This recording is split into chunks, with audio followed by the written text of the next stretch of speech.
یقین حاصل ہو تو پھر دعا کریں اللہ اس پر استقامت عطا فرمائے، پھر اس پہ ڈٹ جائے۔ نبی پاک صلی اللہ علیہ وسلم نے فرمایا میں اس بات کا خوف نہیں کرتا کہ میری امت کمزور ہو جائے گی، اس بات کا ڈر نہیں کہ پیسے ختم ہو جائیں، نہ یہ خوف ہے کہ بھوکی مرے گی۔ حضور کس بات کا خوف ہے؟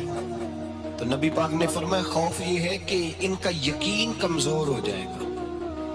یاد رکھیں اگر اعتبار نہ ہو تو گھر نہیں چلتا، تو اگر اللہ رسول پر یقین کامل نہ ہو تو پھر بندہ مسجد نہیں آ سکتا، پھر اس کا دین نہیں چلتا، پھر اس کے لیے مشکل ہے نماز، پھر اس کے لیے مشکل ہے راہ خدا میں خرچ کرنا۔ میرے نبی پاک نے فرمایا یوں نہ کہا کر کے یا اللہ چاہے تو دے چاہے تو نہ دے، جب مالک سے مانگ تو کہا کر یا اللہ تجھی سے مانگنا ہے، میں لے کے اٹھوں گا، تو مجھے دے گا۔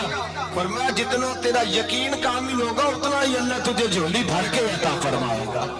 کمزور سا مسلمان، لڑکھڑاتا سا مسلمان دیکھتا ہوں کرتا ہوں، اور یہ بھی نہ دیکھا کریں بھائی ایمان یقین کو استقامت کے درجے پہ لائیں، یہ نہ دیکھا کریں کہ وہ کیسے دے گا، وہ کسی وسیلے کا محتاج نہیں ہے، وسیلے کو پسند کرتا ہے، پر وسیلے کا محتاج وہ بغیر وسیلے کے بھی دے دیتا ہے۔ ہر آدمی ماں باپ کے ذریعے پیدا ہوتا ہے، اگر پیدا کرنا چاہے تو جناب عیسیٰ کو بغیر باپ کے پیدا کر دیتا ہے، اگر پیدا کرنا چاہے تو حضرت آدم کو بغیر ماں اور باپ کے پیدا کر دیتا ہے۔ جب یقین رکھے، یقین قرآن مجید پڑھیے، حضرت موسیٰ علیہ السلام فرعون کے دربار میں کھڑے ہیں، چاروں جانب دشمن ہی دشمن ہے، جادوگر آ گئے، انہوں نے سانپ چھوڑے، حضرت موسیٰ کے ہاتھ میں ڈنڈا تھا، حضرت موسیٰ کہتے ہیں یا اللہ کیا کروں؟ تو اللہ تعالیٰ نے فرمایا اپنا عصا پھینک دو۔ کہنا چاہیے تھا نا کہ یا اللہ ایک ہی تو شے اتنے سانپ ہے، بچانے کے لیے ڈنڈا ہے وہ پھینک دوں۔ ڈنڈا پھینکا جاتا ہے، سانپ کو دیکھ کر کے قابو کیا جاتا ہے۔ یہ میرا اور آپ کا ذوق ہے نا، لیکن انبیاء کرام کا انداز ملاحظہ کیجئے میرے عزیزو۔ اللہ فرماتے ہیں ڈنڈا اے موسیٰ ڈال دے اپنا عصا، پہلے نہیں فرمایا کہ سانپ بن جائے گا، فرمایا پر تو ڈال دے۔ میں اور آپ ہوتے ہیں تو سام سامنے ہے، ڈنڈا ہاتھ میں ہے، ہم کہیں گے عجیب بات ہے، یہ تو دفاع کی چیز ہے، اسی کو ڈال دوں تو بچوں گا کیسے؟ کل ڈال دو تو حضرت موسیٰ نے ڈال دیا، کہا میرے رب کا حکم ہے تو میرے لیے بہتر ہی ہوگا۔ اللہ فرماتے ہیں جب موسیٰ نے ڈالا تو میں نے اس ڈنڈے کو، اس عصا کو اژدہا بنا دیا۔